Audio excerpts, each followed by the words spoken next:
Nderuar të shikues, jemi rikthyer në pjesën e tretë, mjaft e rëndësishme si pjesë që është përgjithsisht politike. Në zotin Pres Zoga dhe Andi Bushati, faleminderit. Faleminderit. Do të flasim për dy tema të rëndësishme, me që është dhe pjesë e fundit, por shumë të rëndësishme. Së pari do të flasim për Erik Vend, i propozuar nga Donald Trump për ambasador të SBA-ve në Shqipëri. Do të flasim edhe për zgjedhjet pas nesër, referendumin, nuk janë zgjedhje, unë kam shkruar zgjedhje këtu, po në fakt është një referendum popullor, preç ku doktori do të rivendoset do të jetë kryetar i Partisë Demokratike.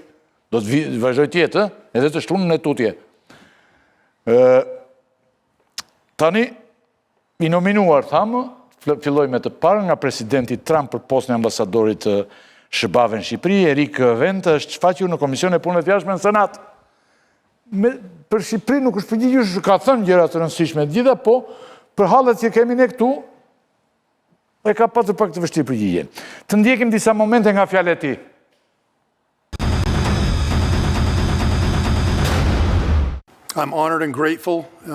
Jam i nderuar dhe mirënjohës ndaj presidentit Donald Trump për besimin që ka treguar ndaj meje në këtë nominim për postin e ambasadorit të Shteteve të Bashkuara në Shqipëri. Si komandant i forcave speciale të NATO-s, trupat speciale shqiptar ishin pjesë e komandës sime dhe kam punuar me ta në terren në Shqipëri. Në Afganistan kam shërbyer si zëvendës komandant i një komande rajonale ku bënin pjesë edhe trupat shqiptare. Kam vërejtur se forcat speciale shqiptare mishërojnë shpirtin luftarak të heroit shqiptar Skënderbeu dhe se vetë populli shqiptar është krenar, punëtor dhe mikpritës. Nëse konfirmohem, prioritetet e mia kryesore do të jenë mbrojtja e qytetarëve amerikanë dhe avancimi i interesave amerikane. Nëse konfirmohem, në post do të përdorim 4 linja veprimi ndërsa vlerësojmë rrugën tonë përpara për të zhvilluar më tej planin e ambasadës për vendin. Linja e parë do të eksploroj mënyra për ta bërë Amerikën më të sigurt. Mbështetja ndaj Shqipërisë në vazhdimin e luftës kundër korrupsionit, si dhe kundër krimit të organizuar ndërkombëtar dhe trafikut të drogës lidhur me kartelet latinoamerikane të drogës, do të ndihmoj për ta bërë Amerikën dhe Shqipërinë më të sigurta. Së dyti do të punojmë për ta bërë Amerikën më të mbrojtur. Këto veprime do të përfitojnë gjithashtu sigurinë shqiptare. Së treti fokusi ynë do të jetë ta bëjmë Amerikën më të begat. Këto përpjekje do të sjellin njëkohësisht përfitime edhe për prosperitetin e Shqipërisë. Ndërsa sektorët shqiptar të inteligjencës artificiale, energjisë, infrastrukturës, minierave dhe sektor të tjerë ekonomik zhvillohen, bizneset dhe investitorët amerikan duhet të përballen me kushte të barabarta kontraktuale dhe ligjore.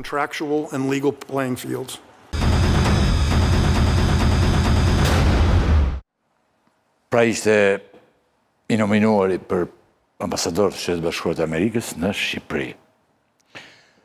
Besoj kemi të njëjtin mendim për idenë që pozitiv fakti që SBA pas 3 vjetësh do të ketë sërish ambasador në vendin tonë, Presh? Absolutisht, po. Pas 3 vjetësh shumë kohë ka kaluar, por më në fund kemi një ambasador. Fakt është i pari ambasador i erës Trump në rajonin tonë, që tregon se Shqipëria mbetet epicendra e politikës jashtme amerikane në rajon. Simbolikisht është një ushtarak që emërohet ambasador, zakonisht emërohen diplomatët, po ka dhe raste kur ushtarakët marrin dhe detyra të kësaj natyre. Simbolikisht emrimi, besoj se emrimi nga Trump, por do marrë miratimin nga Senati, tregon se kemi të bëjmë një zgjidhje që kërkon të mbrojë, si që theksoj dhe vetë, sigurinë amerikane në një vend aleat, pra duke konsideruar se Amerika shtrihet edhe tek vendet aleate, dhe ta zgjesoj të këqijat e këtij vendi, të promovoj të mirat e këtij vendi. Besoj se nga paraqitja që bëri, nga renditja e prioriteteve, mund të kemi një përfituim qartë se çdo jetë ky ambasador. Bjen sy fakti se ai rimori pak a shumë prioritetet e politikës së jashtme amerikane ndër vite, pra duke bërë vetëm një korrigjim ose një detaj të vogël se i renditi siç kanë qenë renditur prioritetet, vuri korrupsionin të parin, dhe i ra rëndësi këtij detaje sepse ka një 8-9 muaj që ishte sfumuar pak tema korrupsionit në artikulimet e zyrtarëve amerikanë dhe fillonin me krimin, me trafiqet patjetër, me narkotrafikun, me bandat kriminale. Pra kemi korrupsionin, kemi krimin, bandat, narkotrafikun, kemi politikat e sigurisë, kemi mbështetjet e investimeve amerikane.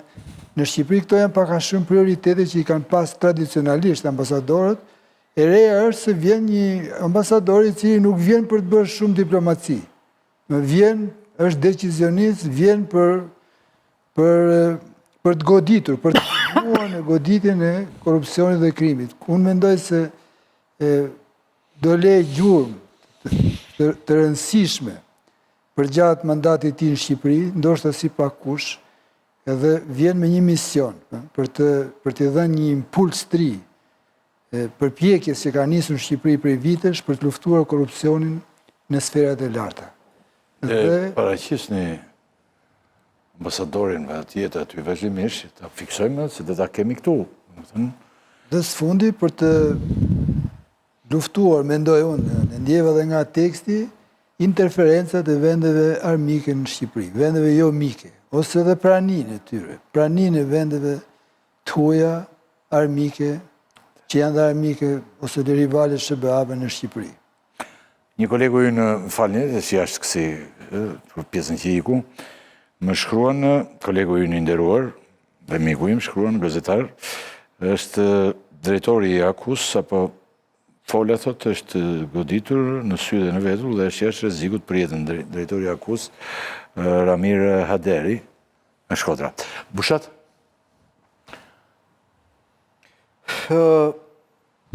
Tani unë nuk e shoh detyrimisht si një lajm pozitiv faktin që pas 3 vjetësh pa ambasador, po vjen një ambasador i ri. Mua personalisht më pëlqente më shumë kjo ambasada diskrete pa ambasador. Pra, ne jemi mësuar me ambasada me ambasador, ku pastaj ambasadori jo vetëm për fajin e tyre, por edhe për fajin ton, shkon deri në ekspozita piktore dhe pikturash dhe vendos dhe hierarkin se kush janë piktorët më të mirë të këtij vendi, për shembull. Apo se si duhet sillet shoqëria shqiptare me minoritete si LGBT, ku e di unë. Do me thënë, kthehen me një protagonizëm, e kemi parë që nga Rajersoni, ke Mariza Lino, ke Donald Lue, degradoj fare me atë që një pjesë e mire shqiptarve e qynë si Kimete. Pra në këtë kuptim, më mirë një ambasad diskrete që respekton ato nenet e konventës Vjenës, ku diplomatët nuk duhet bëhen protagonist dorës parë dhe të ndërhyjnë politikën e një vendi. Kështu që them, nuk e di si do jetë ky i riu, po mua më pëlqente kështu siç ishte. Pra, jo detyrimisht do jetë e mirë me këtë triun. Duke dëgjuar fjalën e kandidatit për ambasador të ri, i vetmi lajm kryesor, pastaj ka dhe disa nën lajme, mendoj unë, ishte konfirmimi një linje që ne kemi parë edhe në mesazhet që ka çuar presidenti Trump, edhe në mesazhet e sekretarit Rubio, që ata Shqipërinë e shohin si një laborator ku duhet luftuar kryesisht lidhja me kartelet e drogës, krimi i organizuar dhe narkotrafiku i lidhur kryesisht me Amerikën Latine. Pra, në këtë kuptim kemi një konfirmim të një mesazhi që ne kemi marrë. Pra, ne nuk kemi pasur zakon, po erën e fundit që të marrim mesazhe të tilla nga Amerika, po erën e fundit edhe Trumpi edhe sekretari Rubio, duke na uruar për pavarësinë e vendit, thoshin kujdes me narkotrafikun edhe me lidhjet e drogës me Amerikën Latine. Kjo do jetë linja, pastaj ato besoj do i diskutojmë për SPAK-un, për investimet e familjes Trump që është pyetur ai. Nga prezantimin në Senat, Bushat, do gjithë ndonjë gjë? Prezantimi që bëri dhe ai pyetën senatorët apo ambasadorin për këtu, si do sillej këtu në Shqipëri? Po, senatorët janë pavarësisht se... Jo, një pjesë e tyre njohin Shqipërinë. Një pjesë e tyre njohin Shqipërinë, po një pjesë e tyre nuk kanë ndryshim nga anëtarët e parlamentit ton kur mblidhen në komisionet përkatëse. Pra, unë dëgjova dhe një senatore atje që e ftonte ambasadorin t'i bashkoj klubit të burrave të gjatë që ka ngritur Edi Rama. Apo jo? Si grupit të burrave të gjatë? Aty tha do ju presi, tha një senatore, një lider i njohur, Edi Rama, që ka ngritur për vetes burrin e klubeve të gjatë, dhe me që ju jeni general dhe një burri gjatë, besoj t'i bashkoni këti klubi për ta çuar Shqipërinë pa. Pra, nuk është se duhet kemi në një respekt të shtuar për më shumë se për deputetët tanë, për senatorët e Amerikës. A që njohin Shqipërinë, as nuk e ka një prioritet madh. Problemi është, ajo që pa shumë me shqetësim për shumë, ishte një pyetje që çdo bëni ju me investimet e familjes Trump në Shqipëri, po ta dëgjoje. Për Sazanin dhe këto të tjere. Sazanin dhe Zvërnecin. Çfarë ambasadori shkret?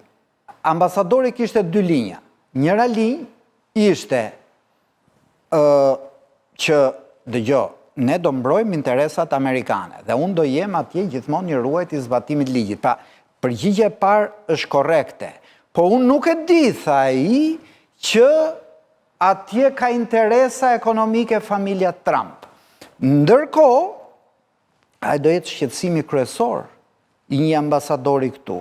Pra, nëse familja Trump në errësirë ka filluar atje një investim në Zvërnec, ku po prishet një pasuri natyrore mbrojtur, në heshtjen totale dhe të spakut, dhe të mediave, edhe të politikës, si PD dhe PS, se askush nuk guxon të kryhet me investim familjes Trump, ky ambasador që thot dhe vlerëson punën e spakut, në qoftë se familja Trump bëhet një promotore e shkatrimit ligjit Shqipëri për interesat e saj ekonomike, kë spak do na mbroj, spakun që mbron oligarkët, apo spakun që duhet bëj drejtësinë në Shqipëri?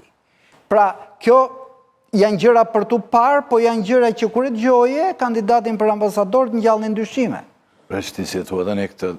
Ka thënë shumë gjëra. A i pas ka thënë do mbroj dhe bizneset. Do 3 vjetë është ndjerë mungesa ambasadorët amerikanë. Është ndjerë, thua di? Shumë. Pavarësisht se ngarkuar... Po mos është ndjerë, ja, të bëj pyetjen kështu unë. Mos është ndjerë dhe për mirë presh këtë që tha Bushati. Jo. Është e vërtet që ambasadorët amerikanë kanë fuqi shumë të madhe në Shqipëri, këtë që tha Bushati përgjithsisht, unë po e sintetizoj, për shkak edhe të mënyrës se si sillet politika shqiptare. Një politikë servile deri në poshtrim, servile deri në... Nuk është vetëm kjo. Por edhe të mënyrës se si populli shqip përfaqësues të SBA-ve. Këta ambasadorë më shumë kanë rregulluar punën apo kanë prishur punë në Shqipëri. Si mendoni ju se ndoshta kanë prishur dhe punë ndonjëherë, pa dashur, ndoshta dhe pa dashur, ndoshta dhe duke dashur? Jo, vetëm kanë rregulluar punën. Vetëm kanë rregulluar, a? Sepse protagonizmin e ambasadorëve amerikanë në Shqipëri e ka prodhuar problematika e zhvillimeve dhe kundër zhvillimeve më saktë demokratike në Shqipëri. Po të mos ketë probleme vendi, pse duhet të ketë protagonizëm? Ata nuk vinë për të qenë protagonist. Protagonisti i bën, për shembull, këto 3 vjet, sigurisht ambasada ka personel, janë ngarkuar me punë, ka bërë punën e vet, por nëse shikoni ju gjithë të revanshin e elitave të korruptuara në Shqipëri kundër Trumpit, e ndërmorën në mungesë të një përfaqësuesi të lartë të Shtetit Bashkuar të Amerikës në Shqipëri. Kemi shembuj pafund për këtë. Kështu që unë e konsideroj një lajm shumë të mirë për Shqipërinë, dhe sidomos prioritetet që ai parashtroi në Senat, ku duhet në nënvizoj edhe një herë, se andi e harroi më duket, në renditjen e prioriteteve korrupsioni ishte në vend të parë. Pastaj vinë këto që i ka nënvizuar dhe administrata Trump. Do të thotë se ka një shqetësim për një frenim të luftës kundër korrupsionit edhe për një përpjekje që të pengohet spaku dhe drejtësia në punën e vet. Sigurisht që kjo reflekton gjithë të zhvillime që i kemi diskutuar këto gjatë këtij viti në Shqipëri, për një ndryshim kursi edhe të Partisë Socialiste, më saktë kryeministit në raport me Spakun.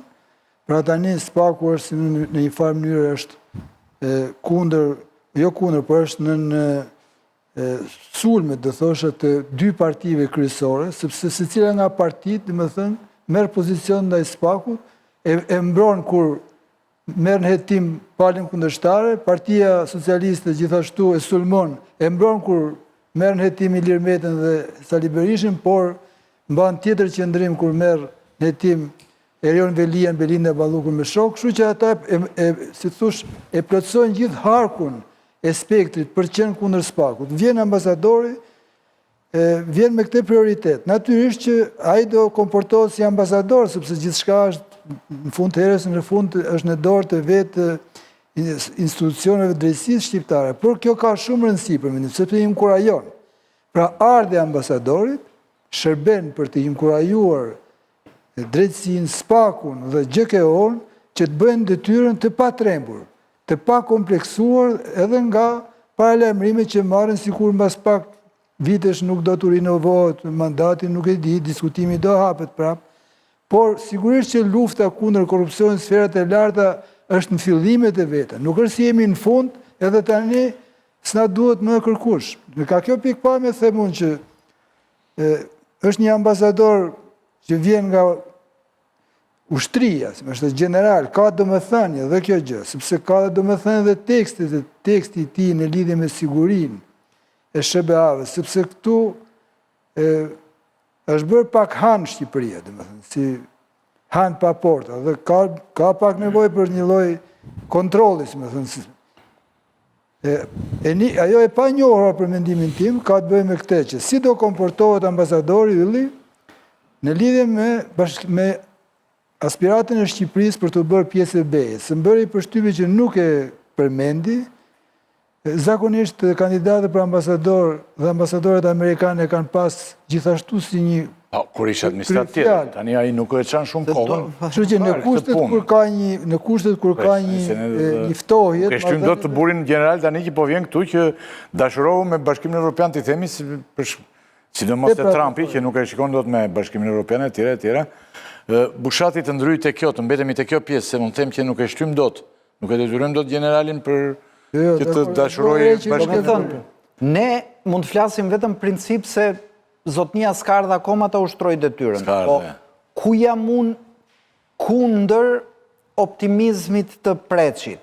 Do me thënë, jam dakord me Preçin që po, një pjesë të aureolës ose asaj sindromës Lorencit Arabis ja japim ne këtyre ambasadorëve. Por si sillen... Jo ne, më cito drejt, problematika që krijon Shqipëria. Që krijon, po... do që të sundoj ligji, po edhe do që të dënon korruptorit, tani... Për në këtë sens. Po, tani... Një vend mik nuk mund t'jetë indiferent ndaj këtyre fenomeneve. Kush problemi im me protagonizmin e paraardhësve të tij ambasadori? A do donim ne një përsëritje ose një repete të një ambasadori si Donald Lu, kur Shqipëria ishte mbushur me kanabis, ai përgëzonte qeverinë që kishte rekorde historike në luftën kundër drogës, duke u bërë qesharak. Nuk e duam këtë lloj protagonizmi. A do donim ne një protagonizëm si Tarvizus, që 5 ditë pasi Berisha kishte vrarë 4 njerëz në bulevard, ta quante burr shteti? A do donim ne një protagonizëm alla Yuri Kim, që hynte dhe në luftat e brendshme partijake dhe hynte në fushat elektorale dhe thoshte votoni kandidatë e Bashkës e mos votoni kandidatët e non gratës?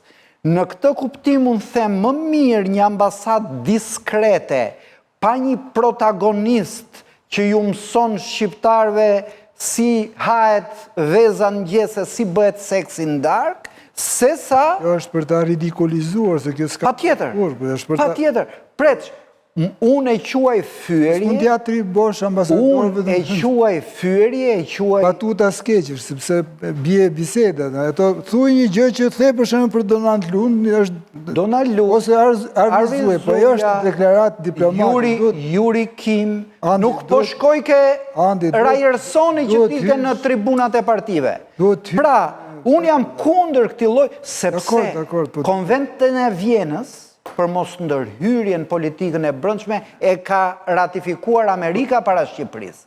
Ata duhet të respektojnë dokumentat që kanë ratifikuar vetë, jo të vinë të vendosin këtu.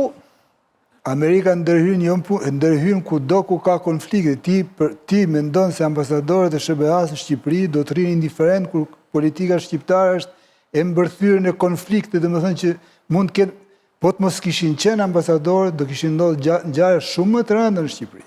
Ti e di 97-ën, e di shumë mirë, pra ka qenë prania amerikane që ka moderuar konfliktin e brendshëm. Ose ka nëzitur. Jo, them bën mirë që e nëzitën në të shtatë. Ndoshta kishin të drejtë, po ata e nëzitën. Por 12 sa vdekurit e 97-ës kanë dhe nga i plagë amerikane. Jo, themi gjë. Pavarësisht se qëllimi. Duhet hysh në kostumin e diplomatës, sepse Arvi Zuja, për shkak që ai bën një deklaratë si diplomat në një moment, shumë dramatik, në një natë dramatike në Shqipëri ku janë vrarë disa njerëz, ku mendohet ose kishte kërcënime dhe përbetime për të vrarë dhe më, dhe bën një deklaratë sapo ka ardhur në Shqipëri. Pra kush kërcënon që do vrasi dhe më ti quhet burr shteti? Prit, një minutë. Ai bëri një takim, prit se ti mos ndërkohë nuk ka hapësirë për ridikulizëm. Ndërkohë ju e dini shumë mirë që Arvi Zuja është përcjell këtu me konsiderata negative nga opozita shqiptare, por ka bërë një deklaratë në një moment pastaj koncepti i burrit shtetit. Nuk është si që përdorin në Amerikë, nuk është si që përdorim ne, kupton se ne të quajmë burrin e shtetit, është njeri i shtetit. Nuk është si që themi ne, na duket sikur e ka ngritur në qiell, por është në një kontekst X që kërkon të ul gjakrat, dhe kur ti do t'i ul gjakrat, dhe ishte ambasadori që uli gjakrat, e ti e mban me në këtë gjë, që mund t'imagjinoje ti, që do ndodhte mas një javë, sepse kishte prapë përpjekje të dalim të kishte kërcënime, që do ndodhte? Pra kujt i ngeli detyra me ul gjakrat, me qenë se po kthehesh 20 janari, i ngeli ambasadorit amerikanë, se tjerët nuk i pyet njeri. Atëherë ai që futet për të ul gjakrat, do t'i thotë dhe kriminalit burri mirë. Ti po shikon negociatat në Iranit me SBA-n, ata që janë pala ndërmjetësuese, do t'i përkdhelin ata që duan t'i ulin tërez. Kjo është mënyra, domethënë, se si operon diplomacia, por komportimin e një ambasadorit do t'a shikosh në afat gjatë, dhe në afat të gjatë, jo në detaje, se detaje ka lloj-lloj, ka detaje kontradiktore. Ka dhe nga këto që fërgojnë vezë, që thu tjeku dhe unë, por në tërsi, Shqipëria ka përfituar nga patjetër, nga prania ambasadorëve amerikanë, për çështje themelore ato kanë qenë vendimtar, për çështjet mëdha. Për këtë po them që pastaj secili komportohet në mënyrën e vet. Ka disa ambasadorë që kanë qejf, shkojnë weekende në për festa ku do futen kudo në ekspozita, është e drejtë aty. Ka që nuk kanë këtë stil. Ky mund të jetë një lloj tjetër, mund të ketë një stil tjetër, ne ta shohim. Mos e paragjykojmë. Për mua ka rëndësi kjo, zoti Ylli, zoti Andi, që ambasadori kishte një projekt të qartë, konkret, për cilat janë prioritetet e mandatit i në Shqipëri. Mos harrojmë një gjë që ai mund të ketë një mandat pak më shumë se 2 vjet me presidentin Trump, por mund të ketë pastaj një vit ose më shumë se 1 vit me presidentin e ri që do vije. Pra do rri gjatë këtu. Dhe për këtë arsye unë mendoj se vjen për të finalizuar këtë angazhim solem të Shtetet Bashkuara të Amerikës për të vendosur sundimin e ligjit në Shqipëri, pavarësisht se kush e drejton vendin. Dhe kjo është një premtim që ka bërë pak rrugë, por është akoma larg finalizimit. Dhe në që të besoj si bim dakord për këtë. Ajo që më shqetësoi mua preç, që mu duke pa sinqert besoj, që njeri që do ketë marrë derisa kandidon për postin për të ardhur ambasador në Shqipëri, do ketë marrë informacion paka shumë se që ndodhë në Shqipëri. Dhe Kongresi Amerikan ka hapur hetim lidhur me interesat financiare të familjes Trump dhe si e përdor familja Trump diplomacin për të pasuruar antarët e familjarët e saj. Dhe një nga çështjet ka qenë investimet e dhëndrit Trump Kushnerit Shqipëri dhe lidhja me Edi Ramën. Dhe ambasadori i pyetur në këtë pikë thot unë për këtë nuk di gjë. Unë nuk besoj që nuk di gjë që nga 5 herë që është përmendur Shqipëria në Kongres, ai mos e ke ditur dhe mos ke të marrë informacion. Por pas kësaj mos dihet çfarë shoh unë. Unë shoh që edhe në kuadrin si po sillet Trump që po pasurohet duke shfrytzuar presidencën, jo se Shqipëria është një ngasër e madhe për t'u pasuruar, por ne ndeshemi me këtë problem. Me problemin që ne kemi një investim të familjes Trump, të dhërëndit Trump, të Kushnerit, i cili po bëhet në një heshtje, një konsensus plot dhe duke shkelur ligjet dhe rregullat e vendit. Ne kemi SPAC. Serbia nuk ka SPAC të Amerikanëve, por një prokuror atje në Serbi, nuk e di nxitur politikisht apo jo, hetoi për të ndaluar investimet e familjes Kushner. A do ketë ky SPAC-u ynë pro-amerikan në qoftë se Kushneri, ndaj cilit Rama mbyll syt, Berisha nuk flet, do bëj investime në këtë vend në dëm të shqiptarëve, ambasadori dhe SPAC-u që ai do e ketë përkra, do jenë në interes të publikut shqiptar apo kundër interesit publikut shqiptar. Dhe indicje që dha ai mua më duket se ambasadori tha kështu që nuk jam dieni për. S'kam informacion. Kam informacion për këtë. Dhe ndoshta mos bëjmë parasysh një hollësi që ky lloj investimi s'ka filluar akoma. Do nuk besoj se ambasadori. Po e presim pyllin atje. Nuk ka filluar. Në Zvërnec, jo, nuk e je pasi media dhe ne nuk e kemi parë, po bultozerët kanë filluar të zona e mbrojtur. Informacion zyrtar që ky investim është miratuar. Ja një sekondë. E miratuar tani, se këtë gjë po bën presh, shiko. Po prit me ta mbaroj. A ka mundësi ta mbaroj? Po jo se s'keç mbaron se. Po kam që mbaroj se ikën popullata. Na ikën popullata. Ai po thot gjëra shumë të vërteta. Thot ai. Ky njeri që ka ardhur tani në pushtet, ty këto shkon punët e veta dhe mirë bën. Jo, bën mirë. Bën mirë. Jo, unë kam thënë studin tënde që në momentin kur një president është në detyrë, presidenti amerikan është në detyrë, nuk duhet që fëmijët e tij vinë të investojnë këtu. E kam thënë kur është hap kjo temë. Pra nuk më ka pëlqyer hiç që vinë fëmijët, vajza e Trumpit, dhëndrit Trumpit dhe gjejnë një kryeministër i cili ishte i frustruar nga bojkotimi dhe vinë dhe e gjejnë ditë keqe dhe i kërkojnë. Unë për këtë e kundërshtoj dhe unë e kam kundërshtuar dhe pa kundërshtoj prapë. Jam kundër që familja Trump të investojnë në Shqipëri gjatë periudhës kur babait i tyre është. Tani unë për them mandi që... Po them se ti e pro kësaj pune. Jo, po them se një minusit. Po themi një gjë tjetër tani. Ai tha nuk e di. Para dyta ky investim nuk ka filluar zyrtarisht akoma. Se ç'a bëhet atje nuk ka filluar. Dhe unë besoj se nuk ka për të bërë. Kalojmë pak minutat e pika e fundit që kemi, jemi okej. Domethënë se cili po se cili mbaj mendimin e vet. Jo, ka filluar ai. Orën që se ka filluar, si këto ndërtimit e palishme, të ashtë unë nuk kam informacion. Por zyrtarisht nuk ka filluar. Ka filluar pak më poshtë se... Tha dhe tjetër në. Pak më poshtë, një minutë. Ka filluar pak më poshtë se... Pak më poshtë se ishulli. Po tani të lutem shumë. Pak më brenda se ishulli. Ambasadori a e lemë këtë bisedë. Ju bëdhe pyetja për parat e lobingjeve. Për lasivitën. Pa u përmende, ju bëdhe kjo pyetje. Se atërë të mprefim në 2 anë... Nësi vitën gjithë e luftojnë, edhe aj ishte korrekt, pëse,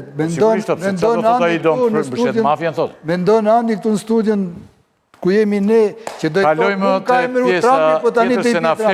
Aj tha të zbatoj ligjin, do të shikoj ligjin Amerikan, korrekt. Ne do presim, ambasadori do vi, do shikojmë zhvillimet gjitha gjerat jetë e gjatë kjo.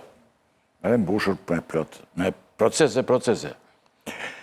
Procesë është kjo punë tani të vëvija pushet. Tani të shtunën doktori rizjetë përsëri doktorin. Do më të nëzidhe doktori. Ne kemi folur shpesh në studio, 2 pyetje të drejtoj unë tani, 2 njerëz të cilët me gjatë, keni punu gjatë dhe keni bërë gjatë analizën politike të këtij vendi, dhe më mirë se ju s'ka kushta thot këtë që do njësë të shtunën. Pra, do të mbahet zgjedhjet e shtunës për të garoj vetëm doktori. Është referendum preç, po lere tani se duket sikur po shkruan dhe popullat shikonora, ky preçi po shkruan, ky flet dhe i bie legjeni tot. Jo, po të gjë po merr. Po pra, tani na ndjes kërkoj. Dhe do të jetë referendum. Kemi për të parë një referendum popullor, politik, pa i Partisë Demokratike, ka djatë, po referendum, ku doktori do të garoj aty. Dhe do garoj, do me thënë, do fitoj. Edhe që mendoni për këto zgjedhje, edhe për këtë referendum, që doktori po ben tani ti pak fjalë ti, pak fjalë Bushati, që a i keni të njëjtë atë kundër, dhe nuk e di, po, ja ku e keni dhe doktorin, Si janë zgjedhjes, edhe referendumi... Është referendum, o zotëri, jo zgjedhje. Ka poze jo. Edhe referendumi ka palë që formohen dhe shpallen. Shpallen ka palë që... Kishe këtë deputet një Lushnjë Sunerin e kaluar, dhe tha i preq, po kush të doj nuk e voton, tha. Po ku vete a i të nesme në i që se votoni të shumë? Shiko, këto nuk janë zgjedhje, kemi thënë disa. Nuk janë të atë, unë nuk e kam kuptuar, me thënë drejtën akome, nuk e kam kuptuar se ku do me dalë Sali Berisha me këtë që po bënë. Se këto zgjedhje nuk janë. Pra, a i po shkon në këto për të konfirmuar lidershipin e ti në kryet Partisë Demokratike, duke shkel statutin, hapur, qartazi, në favor të vetë, dhe duke zbatuar nene që nuk ekzistojnë statut për të ndaluar ata që kanë dashur të kandidojnë. Dhe më thënë, kjo është e pa dëgjuar. Pra, neni... E pa dëgjuar në njërë, të ati, pa dëgjuar, sepse ne kemi parë Partinë Demokratike, gara për kryetar partije, po thuaj se s'ka pas kur. Gara e parë dhe e vetme mendojmë ka qenë në vitin 1991, kur konkuroi Neri Tanceka përballë Sali Berishës apo Ana Sjeltas. Më tej nuk më e merr gara, tjerat ka pas përpjekje, por gara... Po kjo është një garë krejt e re thua ti tani me referendum? S'është garë fare, kjo do të thënë, kjo thirrë njerëzit për të votuar, edhe po të mos ishin bërë do kishte asnjë problem. Ajo që thash pak më parë, që nuk di ku do të dalë, sepse këto janë akte që e zvoglojnë një formacion politik, vetëm e zvoglojnë. Në qoftë se Sali Berisha ka vendosur që të rrihet kryetar i Partisë Demokratike dhe shefi i opozitës, ndoshta kjo mund të jetë, si më thënë, po prap nuk e kuptoj, sepse një opozitë e cila me kalimin e viteve bëhet sa gjysma e qeverisë nuk ka shanse kurrë me ardhmë pushtet dhe futet në një skemë zvoglimi të përshpejtuar që pastaj shkon drejt asgjësimit. Drejt asgjësimit, më shatë ti si me ndonë në këtë referendumi që kemi presensër. Tani u mendoj që kjo që ka bërë Sali Berisha, duke asgjësuar zgjedhje dhe duke konkuruar i vetëm, duket paradoksale, po për mua i ka bërë një të keqe të madhe PD-s, po i ka bërë një të mirë të madhe shoqërisë. Në që kuptim? Në kuptimi që i ka bërë të keqe të madhe se PD-n në synet e publikut, e nxjerrë si parti personale, e nxjerrë si parti pagar, jo demokratike, si parti që po shkon drejt zvoglimit, që nuk është alternativ, e të gjitha këto me radhë. Këto të qia ja ka bërë padyshim PD-s. Por, do të bëja unë të njëjtën vrejtje që ti bëre zotit Zogaj, zotit Rakipi, telefonin. Se kjo duhet jetë e vlefshme për gjithë telefon. Më shkruajnë dhe këta, je këta. Po të gjithë në shkruajnë. Jo, këtë drejt, nuk... Për qënë barabartë. Po përpikjem të justifikojmë dhe unë tani. Mirë. Pra, kjo është e keqja që Berisha i ka bërë PD-s. Por i ka bërë një nder shumë të madh shoqërisë, në të shkuptim. Sepse ky ka qenë një muaj e gjysëm, që kanë zjerë përballë publikut të gjitha ata njerëz që në mënyrë paradoksale shqetësohen më shumë për demokracinë në PD se për demokracinë në Shqipëri. Pra ti po të masësh fjalën e gjithë personazheve publik që kanë të erdhur lot për demokracinë në PD, nuk kanë bërë as 10% saj për të folur për zhdukjen e demokracisë në Shqipëri. Dhe duke bërë këtë harakiri për partinë e vet, ka marrë në gropën e vetë Saliu dhe gjitha ta që janë shfaq gjithë të muaj e gjysë në për studio për të po të shfat kejsi, po e gjenë pëdën. Ndërko që kur vjen fjala të shfat kejsi e ka gjithë Shqipërinë për munges demokracie, kur nuk qire, nuk bërtasin, nuk kulërasin, me të njëjtën timbër zëri, si të qajnë demokracinë pëtë. Dhe unë mendoj... E din tani. Dhe unë mendoj... Duhet opozita për të rëzuar këtë të keqe. është shumë e rëndësishme demokracia në vënd, se sa demokracia në një nga partitë... Po kush të rëzoj pasaj po të mos jetë opozita? Po i litë, Këtë tjetër, një minut, këtë tjetërin kishe ti, kush të rëzoj? Unë besoj... Ti dhe uno? Ma bërë pyetje. Më mirë të të kisha lënë telefon. Po. Ma bërë pyetje. Po do të pyetin e... Unë besoj që sa do jo perfekte dhe me defekte tjetë demokraci. Të vazhdoj kështu të ati. Po u la e lirë i gjenë forcat balancuse. Po s'pati, nuk ka. Po i ka gjetur. Kështu që këtë të mirë, do t'ja njofim Saliut me gjithë varin që bëja pëndës. Do me nëzjerë se s'bën 1-1. Shiko si është problemi. Nuk ka qenë kjo në tema. Po tema, ka qenë tema për ne në ka thirë dhe julli dhe herë tjera për të folë për zgjedhjet në PD. Dhe PD-ja ka pas zgjedhje. Nuk ka qenë tema e demokracisë në Shqipëri. Kur ka qenë tema e demokracisë në Shqipëri, si na marrë hiq me Saliun as me PD-n, pra kësaj radhe tema ishte kjo, kështu që nuk ka pse të ironizohen studiot. O preç, nuk ke pse del në mbrojtje gjithë aty, se ky është një fenomen, pra mos u bëti zëdhën si këtyre. Se unë nuk të quaj të këta, por unë hapja për dit, kam 1 muaj e gjysëm që hap gjdo emision televiziv darë dhe të gjithë derdhin lot për demokracinë PD. Po të kishin derdhur 10% tyre lotve që shduk demokracia në Shqipëri. Po si derdhin sepse janë me dramën, o zëtë. Njerëzit janë shumë të... Po ata që janë... Po ti këtë do qashtë që janë me dramën këta. Ta kalojnë me Saliun, po të fitoj nesër mu. Ata që janë me Edi Ramën, ata nuk kanë të drejt të derdhin lot për demokracinë PD. Atyre si intereson PD. Ta tha ylli. Unë nuk jam e PD-n. Unë zderdh lot për PD-n se unë zdua as të fitoj PD-ja, as nuk e votoj PD-n. Unë më shqetëson partia që jap votën. Po këtu ka njerëz që votojnë për Edi Ramën dhe i qajnë hallin PD-s. Dhe Saliu na e bëri këtë nder që i nëzori dhe ata i herë. Unë dhe ti kemi kod gjatë që votojnë për partitë e vogla. Se dhe po zvajtje ti, unë që kam qenë aty, ky që ka qenë aty më përpara nesh, nuk ka më parti demokratike. Po zvajtje ti dhe unë. Ti vete dhe voton tjetërin. Unë vete votoj të voglin. Ti dhe unë bashkë. Bile deklarim dhe votën. E kemi deklaruar dhe në studio dhe të gjithë. Ky bënd një të një. Unë për asyë pra, mund të votoj për i partija. Iki ata që japin votën këshu. Po usot këshu, kuj do t'ja, kush votat e kuj do marrë kuj më? Keq më shumë për të... Këtë po themi për. Jo, ajo që theti. Po këtë po themi. Unë zjedhë... Po nësë po themi në emër të dramës këtë. Saliu në varin që po të qonë PD-n, diskreditoj dhe një komplet një elit. Do shta kemo, këtë të drejt. Një elit të studiove televizive që i qanë hallin demokracisë PD. Se kjo është ironia me madhe që shodhe. Edhe kjo është lidhje që e bën tjebur, nuk ka... Unë e bëjmë, është një pjesë media, se një ke parti një pjesë e rëndësishme. Kjo është tema, sepse më vje keqë, se do t'jemi logik. Kjo temë ka qenë kësaj radhe. Kurse është kjo temë dhe e the ti, dhe s'kepse t'i vem... Ka është mbi tjegu që i them. Dakord, po kush do ta sjell zgjidhjen? S'ka demokraci, qeveria korruptuar etj. Po zgjidhja nga vjen vetëm nga opozita, nuk ka zgjidhje tjetër. Shënoje këtë, nuk ka më. Tu jemi tani. Unë jam e preqin opozita, përgjigjet, gjëse opozita, këti imperativi, këti misioni, i përgjigjet me zgjidhjen më të keqe, si s'do flasësh ti.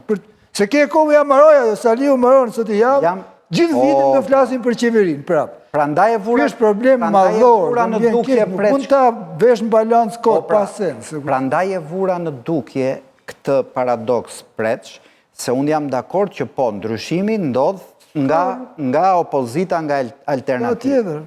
Por në një vend, se unë jam dakord t'i bësh gjithë vrejtjet opozitës, duke pasi ke thënë Rama shajdut, Rama që korruptuar, Rama vjetë zgjedhjet, por këtu opozitës ja qajnë hallin, ata që nuk thonë asgjë të tillë, Këta thonë, sa keq është Shqipëria prej Saliut, ndërkohë që Saliu ka 13 vjetë që ka çelsat e kashtës. Shka jetën tonë e vendose Edi Rama. As këta Belinda Balluku Erion vetëm Edi Rama. Secili ka mendimin e vetë dhe ato që flasin për studio, në qoftë se janë ata, ka plot nga ata që nuk janë me PD-n, që bëjnë këtë që thonë, u ka dalë në shtek. Unë për shumë, unë kam votuar, si thaj, unë kam votu kandidat PD-s. Kam votu dhe shkonë për PD-n, pa më rrisë të shkonë për PD-n. Atere ty të dhëmë. Mua nuk më dhëmë, që nga 2... Jo, nuk i dhem, jo, ka kohë që nuk voton për... Asu nuk voton për atë. Po mima, i voton për një parti opozitare. Po, unë s'kam votu për parti opozitare, po kemi djegur në votat për t'ja dhe për të bëjmë pushtet tjetër. Për të ndërtuar në qeverisje tjetër kemi djegur dhe këtë unë. Kërkoj do të Saliut, se ju ja kërkoni se e keni votuar. Vetëm kaq, po, nga momenti që ti, edhe tjerë si ti, shqetësohen për demokracinë vend, edhe me njëherë mendje shkon të zgjidhja. Zgjidhja është opozita.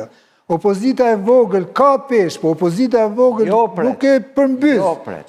Kjo besoj që ndershmëria intelektuale të kërkon të denonsosh njerë mungesën e demokracisë në vënd, e pastaj kush e bën do të ndryshimin apo jo? Unë nuk flasë në emër të askujt, jo, se si jo në mënyra se si, dhe më thënë, për ta balancu, ne jemi duke folë për një temë, unë nuk jam kundër balancimit, por kur flasim për zgjedhjet në PD kanë qenë ngjarje kësaj kohe. Kalojnë këto, vjen tjetër. Zgjedhjet në PD kanë qenë ngjarje, po pra, zgjedhjet në PD kanë qenë ngjarje e... U ka dalë shtek Saliu kundërshtarëve të vetë. Do t'a dish dhe këtë? Analistëve që janë kundërshtarë të Saliu, u ka dalë shtek, sepse ka shkel nenin që ndalon kandidoje, ka shpik nene për të ndalu ata që kandidoje. Po, jam dakord. Edhe nuk ku do dali, se do doja një mendim nga tyre, të kenu një ide ku do dali me këtë, se kjo bën mu. E di dhe vetë Saliu që kjo bën mu. A të shko me nëse din që bënë mu? Se e njefa për jo? Po, kjo është e dyta të sqaroj të parën që the. Do me thënë, unë jam dakord me atë që lajmi kryesor janë zgjedhjet, akti politikës zgjedhjet që, por zgjedhjet në PD, për te të qenë një akt politik që mbaron pas sa ditësh, kanë krijuar dhe një fenomen politik, diskutimi që është bërë rreth këtij akti politik. Dhe diskutimi ka qenë vajtimi dhe quravitja që po na umbet demokracia në PD nga një tur me madhe të paguarish nga Edi Rama që nuk qajnë demokracinë, nuk e shkëpusun dot, nuk është për ta bërë një me një, nuk e shkëpusun dot se ky gjithashtu është një fenomen politik si një muaj e gjithë. Po është kjo qëtoti, po nuk janë bashkë. Janë bashkë, se po mos ndodhte e pare s'kishte për ndodha se dyta. Nuk bëjmë si kur nuk e shojmë do të këtë. Ato janë bashkë për të diskutuar. Mund të jenë dhe bashkë. Ne ndajmë për efekt se është pas nesër, kjo ngjarje. Ndërsa nuk janë bashkë në pikpamjen tjetër bushat, po s'është opozita, Edi Rama mund të bëjë çfarë do qefi. Po s'është, nuk bën çfarë do qefi më. Dhe eksperienca është në 35 vjetë pluralizm në Shqipëri, i ashtu quajturi. Pluralizm meshkull. Po mirë më që... Po ky sistem, i ashtu quajturi ky sistem, 35 vjetë, ne kemi... Që shkatroj PD-n e ka fajnë Saliu. Po që për çau lëvizjen e Adriatik Lapajt, Saliu e ka fajnë, apo pushtetin që e bleu? Që të të vjen Arlin Qori... është blerë ky? Ta thot ai zoti punës, unë nuk e di, unë s'kam prova që e ka ble. Po e mori pushtetin gjirin e vetë një pjesë, do me thënë që është blerë. Pse se blerë Arlin Qorin e? Po fakti që Arlin Qori vjen studion tënde dhe të thotë, mua dalin... Agron Shejm, pse se ble? Më dalin mbështetës dhe pastaj thonë, kam frikë t'japin firmën se kemi njerëz për punë, nuk është problemi Saliut, është problemi demokracisë në këtë vënd. Problemi ati që s'jep firmën, se ato janë alibi. Jo, është... Edhe 4 minuta jemi? Po? Pra, nuk mundet Saliu... Ka një mënyrë për ta forcuar Edi Ramën, për ta luftosh keq. Më thënë, kjo është një mënyrë kështu forcohet, e tha dhe vete një ditë, Unë thash gjithë mediat kundër fitoj, sepse e luftojnë keq. Po ti beson që i ka mediat kundra Edi Rama? Ka plot, analiza më shumë ka kundër. Ka Edi Rama mediat kundër preç. Studiot Asë një studio kundër. e luftojnë keq. Gjitha studiot pro. Lufta keq. E pam Karçanën. Lufta keq, e forcon atë, dhe vazhdoni, forcojeni duke e luftu keq. Unë jo kam thënë 100 herë, nuk e luftojnë me efikasitet. Kanë 3-4 tema i bin goshës. Po beson që në Shqipëri ka studio kritike me Edi Ramën, ti ke totalisht? Ka analist, jo studio, kjo studio për në ku vion, spaku, më shumë ka pa kundërshtarët e Edi Ramës tu se sa mështetë, më shumë. Jam në RTS-ja, më shumë ka kundër Edi Ramës analist, kundër se sa ka dhe ajë, për më pak. Shofnë për studio tjera ka nga gjitha palet, dhe me thënë, ka. Unë nuk them linja editoriale e medjave. Linja editoriale është kjo që thotë Bushati. Kurse analista dhe shtypi portalet ka shumë kriticizm. Ju keni drejt, po. Kriticizm shumë. Bushati po thotë linja editoriale.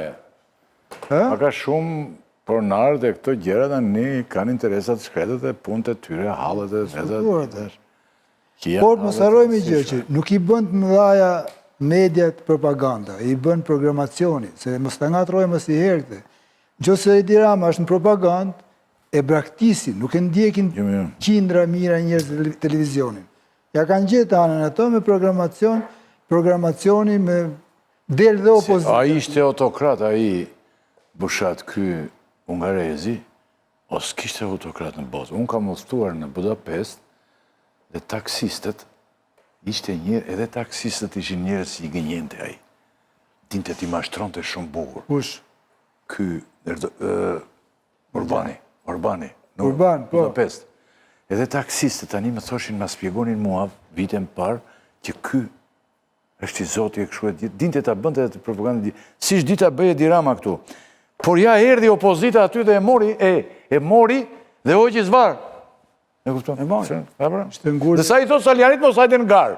Që do me thënë? Kullë dhe më thellë Urbani. I thot Ervin Saljanit, që edhe nuk e mund do të Ervin Saljani këtë, me gjithë kësha me reme në pjesën e parë këtu, dhe më tha mua e mund të çdo njeri. Alternativa e mund autokracin, po duhet jetë, po s'qe, që do mund? Duhet jetë, pra. Shembull i Hungarisë është shembull tipik për këtë. A ishte tamam një autokrat, i kishte lidhjet ngushta me Rusinë. Pra të shtunën në presh tani, ne do të shikojme, do të zgjedhjet, në referendumi, do të zgjedhjet doktorin përqindjet lartë besoj apo jo. S'kemi që, si a vlena s'flasim. Përqindjet do të shumë lartë. është pa... Aqe lartë sa unë besoj që s'doj numërojnë fare, se pse ti numërojnë? Aqe lartë thotë përqindja, thotë Bushati, sa nuk do t'i numërojnë fare. S'ka më se ato... Se dhe shumë, aqe lartë nuk numërojnë. Ato janë... Me zi numërojnë preç, sa me lartë tjetë. Janë zgjedhje që e qojnë një parti drejt shëndrimit në sekt. Shëndrohet në një sekt, aty sekti pas e s'ka është një grup njerëz që kanë psikologji sekti, mbyllur në vetë vete, zgjedhjet kush numë. Tani të nderuar të rishikues, ka që ishim për mbrëmjen e sotme, u përpoqim, si që përpikemi gjithmonë, sa dolim tani, ju e dini, mund të kritikoni, mund të bëni dhe shënime gjera të gjitha, ne ja u pranojmë, dhe na thoni çfarë doni. Zoti Preç, Zoti Bushat, faleminderit shumë. 3 pjesë ishim me zonin Mereme pjesën e parë, cila ishte kandidatë i partisë. Por kryetar partisë, ajo do të bëjmë do të bësh edhe kryeministre, tha edhe gjitha mi pranoj mua, çdo gjë. Dhe pasur një pjesë, ishte pjesa e parë. Po mirë, ajo ishte pjesa e dytë të kishim Bismartinën e këto që janë normale në vendin ku jetojmë, Akshi. Sa vote do merrte ajo? Pse do tani ishim te ambasadori që po presim të vijë dhe ky tjetri. Faleminderit, mirupafshim javën e ardhshme. Mirupafshim.